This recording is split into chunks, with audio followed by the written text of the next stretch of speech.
اللہم صلی علی سیدنا محمد وعلی آل سیدنا محمد وعلی اصحاب سیدنا محمد۔ امام حسین کی محبت ہو، آل رسول کی محبت ہو، سب کی ہو، لیکن آقا جی کی محبت سب سے زیادہ، ان کی محبت کا کوئی احساس نہیں۔ ایک بار ان کے لیے روتے ہو، آقا کے لیے نہیں روتے ہو۔ امام حسین جو قربان ہوئے تھے آقا کے لیے ہوئے تھے، آقا کے دین کے لیے ہوئے تھے۔ تم نے آقا کے دین کے لیے کیا کیا؟ بس رو دھو کے بیٹھ گئے ہو؟ اس سے ایسا ہوتا ہے؟ یہ بھی ایک گمراہی ہے۔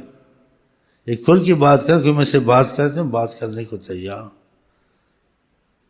آقا دنیا سے تشریف لے گیا، امام حسن نے ایسا کیا، زنجیریں ماری، کوئلے لگا کے چلے، ایسے کام کرنے جو شریعت کے خلاف، آقا کی تربیت کے خلاف، آقا کی تعلیم کے خلاف، یہ ایسے ہوتا ہے؟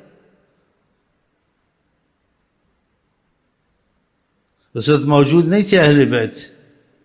اصل اہل بیت انسان باندھتا ہے عمل سے۔ سلمان فارسی نے جب محبت کا اظہار کیا، قربانی دی، تو آپ نے کہا سلمان اہل البیت، ہمارے اہل بیت سے۔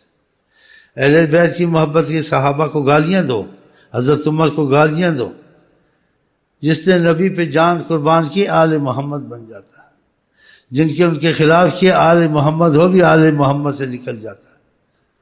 تو اللہ تعالیٰ ایسے بھٹکنے سے بھی بچائے ہم کو، اور اتنی مصیبت ڈالتے ہیں لوگوں کو، تعزیے لوگوں، ایسے کام کیے صحابہ نے، امام علی نے ایسے کام کیے حضور کے وقت۔ حضرت فاطمہ کہ مجھ پہ اتنی مصیبت آئی ہے کہ زمانے پہ آتی، زمانے پہ کبھی روشنی نہ ہوتی، بس یہ الفاظ کہے۔ انہوں نے آقا کی وفات کے وقت جب قانون موت پہ ماتم کیے، انہوں نے ایسے طریقے انہوں نے کیے۔ حضرت علی کتنے غم کی تھے، امام حسن حسین کتنے پریشان تھے، حضرت فاطمہ نے کیسے شعر کہے، انہوں نے یہ پیٹ پٹائی کی۔ یہ سب کے کام غلط ہیں۔ ہم کو خدا وہی کام کروائے جس سے اللہ راضی اور حضرت محمد مصطفیٰ راضی۔ ہاں، یہ اپنے سے من گھڑت چیزیں نہیں کرنی چاہیے۔